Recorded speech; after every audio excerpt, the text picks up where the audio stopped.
Recentemente, em uma conferência de Estado, um ex-missionário falou sobre a preparação para o trabalho missionário.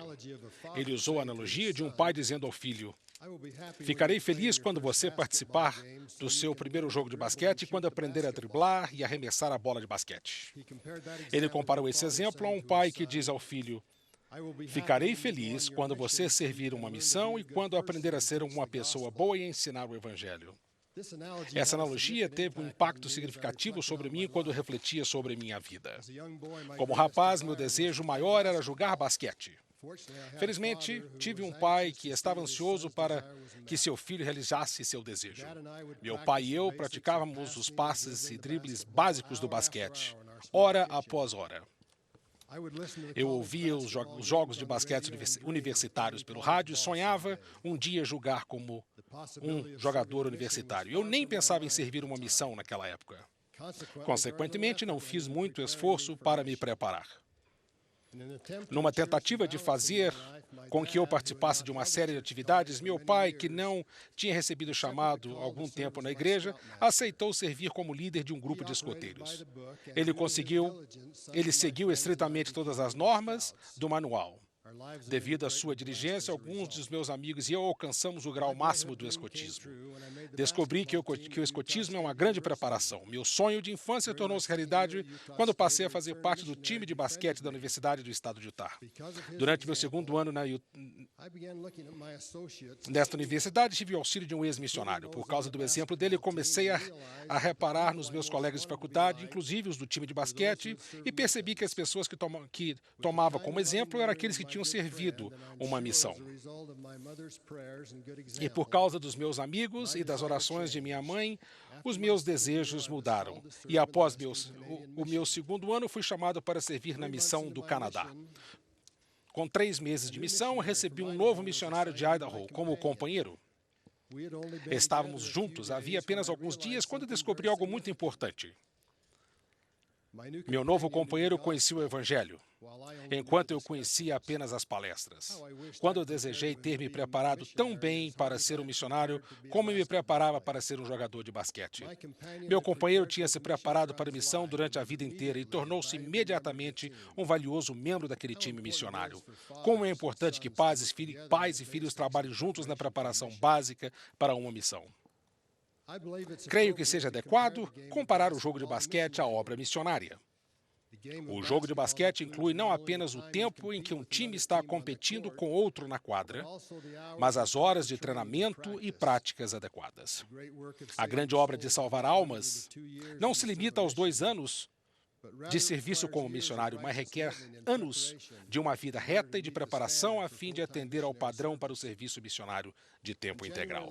Em janeiro de 2003, como parte da transmissão do treinamento mundial de liderança do sacerdócio, o presidente Godby Hinckley instruiu os líderes do sacerdócio com respeito ao trabalho missionário. Suas observações fizeram-nos refletir sobre nossa responsabilidade individual de compartilhar o Evangelho. O presidente Hinckley disse: "Chegou o momento em que precisamos elevar os padrões daqueles que são chamados a servir como embaixadores do Senhor Jesus Cristo." Há 2 aspectos que devemos considerar ao falarmos sobre elevar o padrão. O primeiro é a preparação antecipada dos rapazes e moças. Em sua carta, que introduziu algumas modificações nos programas dos rapazes e moças, a primeira presidência declarou: "À medida que trabalharem nessas metas, os jovens desenvolverão habilidades e atributos que os seguirão ao templo e os prepararão para uma vida inteira de serviço à sua família e ao Senhor." Ouçam atentamente as suas palavras. Desenvolverão habilidades e atributos. Como pais e líderes dos jovens, precisamos ajudá-los a identificar essas habilidades e estes atributos. O segundo aspecto diz respeito à dignidade pessoal, que depende da observância aos mandamentos de Deus. Alguns rapazes têm a ideia de que podem quebrar os mandamentos, confessar ao bispo 1 ano antes de irem para a missão e assim serem dignos de servir. Ouvimos sempre esta pergunta de alguém que caiu em transgressão: "Quanto tempo eu Pergunta o transgressor: quanto tempo tenho que esperar até poder ir para a missão? Tenho em mente que o arrependimento não é simplesmente um jogo de espera. O Salvador disse: e oferecer-me-eis como sacrifício um coração quebrantado e um espírito contrito. E todo aquele que a mim vier com um coração quebrantado e um espírito contrito, eu batizarei com fogo e com Espírito Santo. Agora é o tempo de fazer arder este fogo. O presidente Hinckley disse: simplesmente não podemos permitir aos que não se qualificaram em termos de dignidade que saiam pelo mundo para falar das boas novas do Evangelho. Compreendemos agora, sobre a declaração da primeira presidência a respeito da obra missionária, que há transgressões que desqualificam os rapazes e moças para o serviço missionário. O presidente James E. Fausto disse: é necessário que haja verdades absolutas na vida. Existem algumas que não devem jamais ser feitas.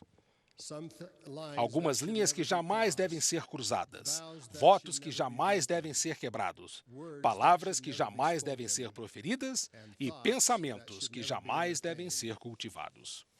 As exigências para o trabalho missionário foram estabelecidas.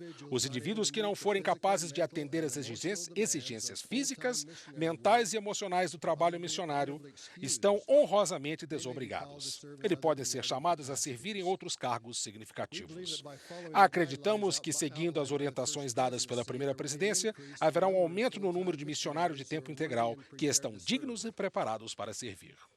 No esporte, temos sempre grandes atletas a quem admiramos e tentamos desenvolver as habilidades que eles possuem. Na nossa vida espiritual também temos grandes exemplos a seguir, sendo que o maior deles é o do nosso Salvador Jesus Cristo, que respondeu à pergunta de Tomé: como podemos saber o caminho? Segundo o registro das Escrituras, disse-lhes Jesus: eu sou o caminho. Em 2 Nefe, lemos: segui-me, portanto, meus amados irmãos. Poderemos nós seguir a Jesus se não estivermos dispostos a guardar os mandamentos do Pai? Meus jovens amigos, muitos estão seguindo o caminho do Salvador e vocês podem tomar essas pessoas como exemplo ao preparar-se para a obra missionária. Vocês as encontrarão entre os membros de sua família, seus amigos e seus líderes da igreja. Mesmo hoje conto como uma das maiores bênçãos os caros amigos que deram o exemplo correto seguindo o Salvador. É minha oração que vocês, rapazes, sejam diligentes em seus desejos justos, que tenham êxito em tudo o que fizerem e que sejam, de fato, como disse o Elder Russell M. Ballard, a melhor de todas as gerações de missionários da história da igreja. Testifico, como disse o presidente Hinckley recentemente a respeito da obra missionária: não há trabalho mais grandioso, não há trabalho mais importante. Em nome de Jesus Cristo, amém.